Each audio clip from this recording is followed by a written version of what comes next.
Hi friends, మేము ఈరోజు ఇక్కడ హారిక రిసార్ట్స్కి వచ్చామన్నమాట. మేము ట్రూ కంట్రీ హాలిడే ట్రావెల్స్ నుంచి వచ్చాము. మా పిల్లల బర్త్డే అయితే ఇక్కడ సెలబ్రేట్ చేద్దామని వచ్చాము. ఇది ఎక్కడ ఉంది అంటే ఎయిర్పోర్ట్, బెంగళూరు ఎయిర్పోర్ట్కి దగ్గరలో ఉంది, బ్యాక్ గేట్ దగ్గరలో ఉందన్నమాట. హారిక రిసార్ట్స్ చాలా ప్లెజెంట్గా ఉంది. గార్డెన్ చూసారా, గార్డెన్ అక్కడ చూసినట్లయితే స్విమ్మింగ్ పూల్ ఉంది. ఇది మెయిన్ అడ్వాంటేజ్ ఏంటంటే ఎయిర్పోర్ట్కి దగ్గరగా ఉంది కాబట్టి ఎవరైనా పేరెంట్స్ వాళ్ళ పిల్లలు అబ్రాడ్ వెళ్తా ఉంది అంటే ఇక్కడ స్టే చేయడానికి చాలా దగ్గరలో ఉంది, స్టే చేయొచ్చు అనమాట. ఫ్రెండ్లీ బడ్జెట్, ఎవరైనా వచ్చి స్టే చేయాలంటే చేయొచ్చు. చాలా బాగుంది అంబియన్స్. ఒకసారి లోపలికి అంబియన్స్ చూపిస్తాను.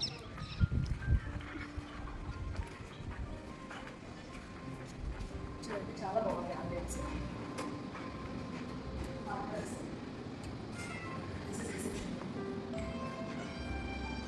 రూమ్స్ చూసినట్లయితే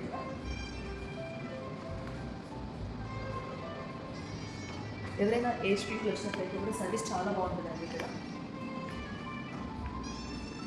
స్విమ్మింగ్ పూల్ చెప్పాలంటే పిల్లలు చాలా బాగా ఎంజాయ్ చేస్తారు. ప్లే ఏరియా స్విమ్మింగ్ పూల్ చాలా బాగుంటుంది. ఎవరైనా విజిట్ చేయాలనుకుంటే ఇక్కడ ఏ డౌట్ లేకుండా మంచిగా ఎంజాయ్ చేయొచ్చు, విజిట్ చేయొచ్చు, స్టే చేయొచ్చు, ఎన్ని రోజులైనా ఉండొచ్చు. Thank you.